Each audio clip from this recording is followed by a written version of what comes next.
A Course in Miracles. Introduction to Lessons 181 through 200. Our next few lessons make a special point of firming up your willingness to make your weak commitment strong. Your scattered goals blend into one intent. You are not asked for total dedication all the time as yet. But you are asked to practice now in order to attain the sense of peace such unified commitment will bestow, if only intermittently. It is experiencing this that makes it sure that you will give your total willingness to following the way the Course sets forth. Our next few lessons make a special point of firming up your willingness to make your weak commitment strong. That means this stretch of the Course is no longer content to sit quietly beside your indecision. It is lovingly confronting the games the ego plays with your time, your mind, and your so-called priorities. What does a weak commitment look like? It looks like reading the Course in the morning and gossiping by lunch.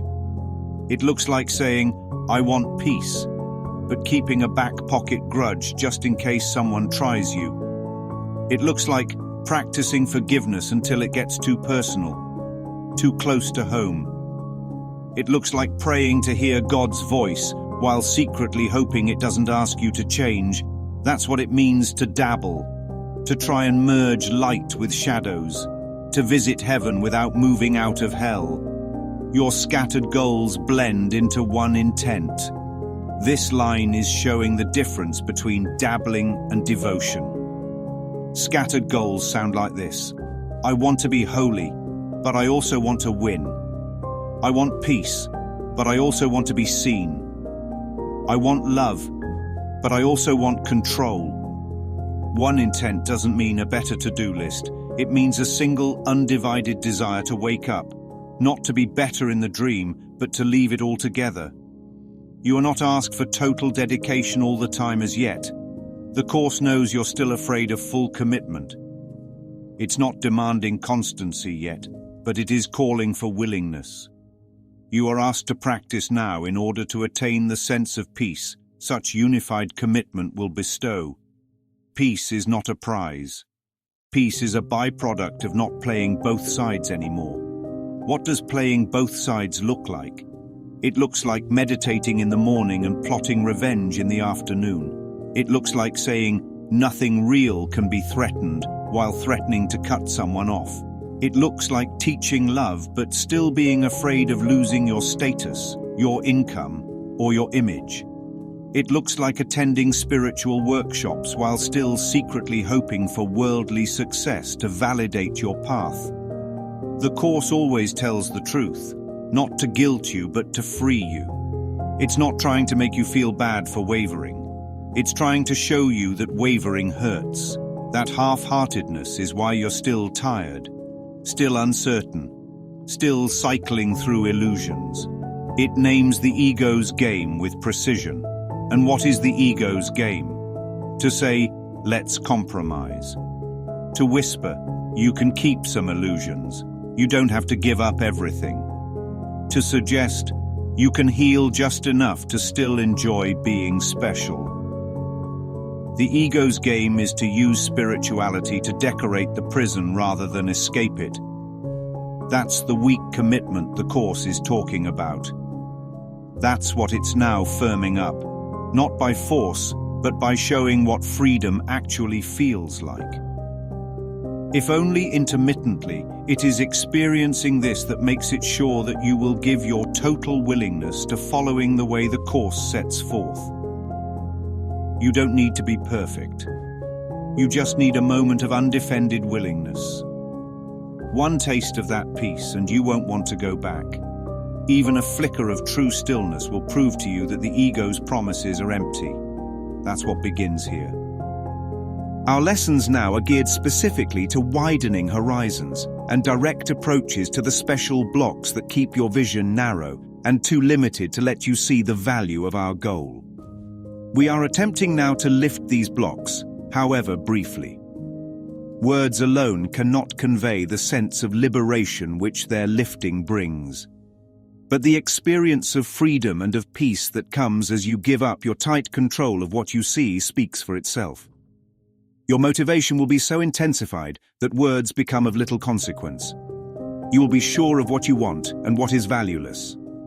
Our lessons now are geared specifically to widening horizons. This is no longer about just feeling better. This is about seeing differently. The mind has been locked in a tunnel, obsessing over shadows on the wall, and now the Course is prying open the ceiling, even if only for a moment, so the stars can pour in. And direct approaches to the special blocks that keep your vision narrow. Notice the specificity. These aren't just general distractions. These are special blocks, pet beliefs. These are the beliefs you stroke like a loyal cat. They purr in your lap and make you feel safe. You defend them, not because they're true, but because they've become familiar.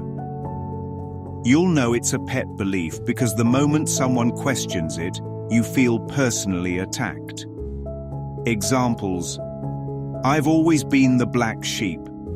People just don't understand me. I have to work twice as hard because nothing ever comes easy for me. If I let my guard down, I'll be taken advantage of. Nobody ever shows up for me. I have to do everything myself. These are stories the ego whispers to keep the wound alive.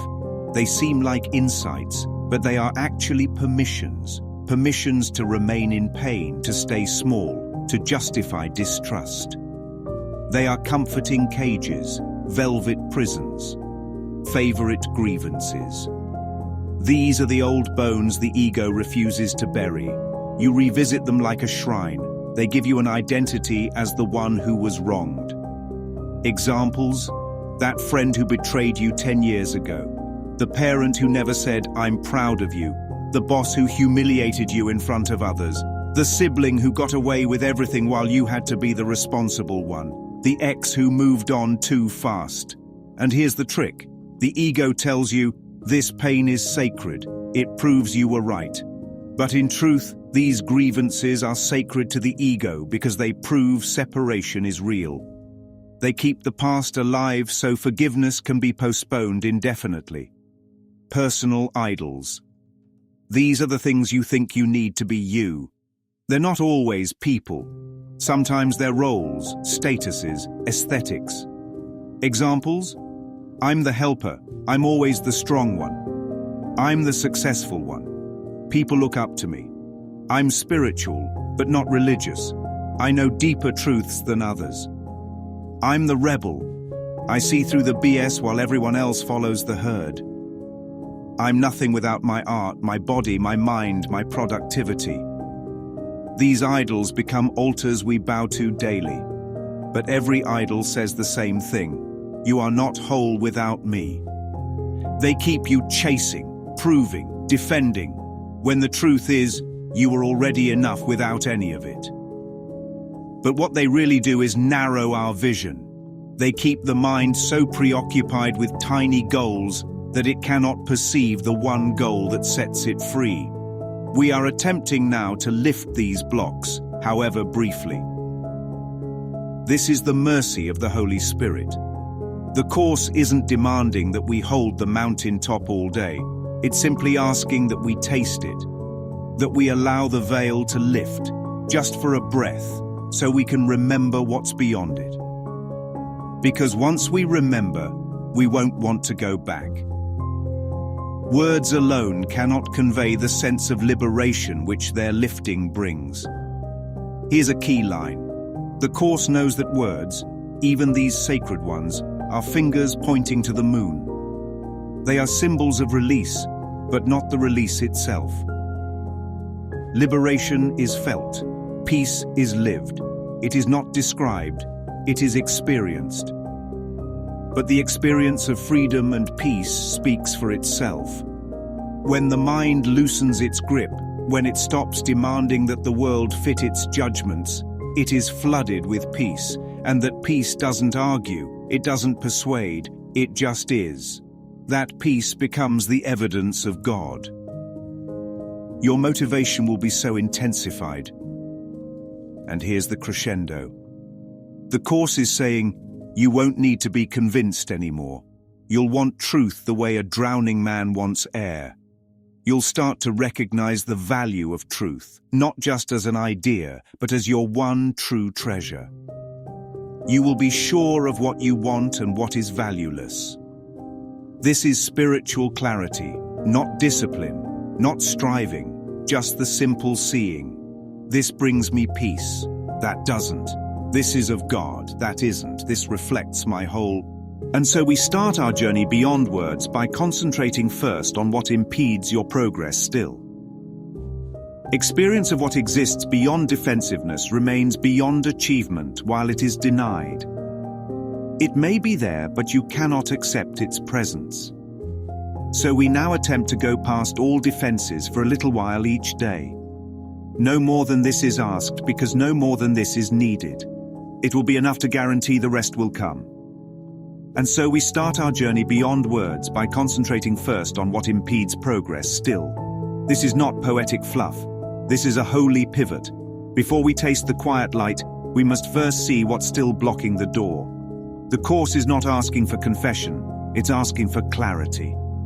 The story is lived out through a woman who spent 4 years under the command of a man who told her what to do, who to be, how to earn, and how to survive. She worked in a strip club. He convinced her to sell herself to customers and give him the money. She obeyed, not because she wanted to, but because something inside her said, "This is what I deserve." She left him. But then she found another controller. Different name, same prison. Eventually she got in a fight, shot another woman, and ran from the law.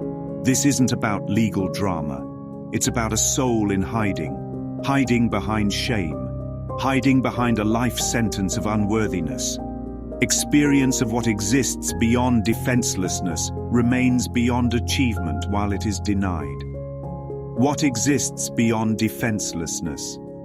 Peace, stillness, grace, God Himself.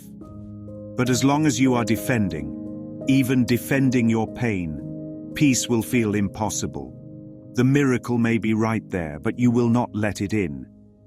She received a letter in jail from the woman she shot. It didn't come with threats or guilt. It said, "Let's let this go. I don't want your life to end like this. Let's be friends again." That's defenselessness. That's what it looks like when a soul opens a window just wide enough for the light to pour in. And even then, she couldn't feel the full peace. Not until she admitted her final defense. She said in court, "I've never done anything right in my life." That was not a performance. It was a holy surrender. No image to maintain, no mask to defend, no story to protect, just raw truth in the hands of God. It may be there, but you cannot accept its presence. Because the ego will not accept what it cannot control. It cannot accept love. It cannot accept grace. It cannot accept a new identity. So we now attempt to go past all defenses for a little while each day. That's all the course is asking. Not monkhood, not sainthood, not hours of silence, just a few minutes of honesty, a few seconds of letting down the weapons, just long enough for the peace to get in. No more than this is asked, because no more than this is needed. One crack in the armor, one moment of stillness, one breath of truth. It will be enough to guarantee the rest will come. Not because we force it, but because light remembers how to pour in when we stop blocking the sun. That's what it means to begin the journey beyond words.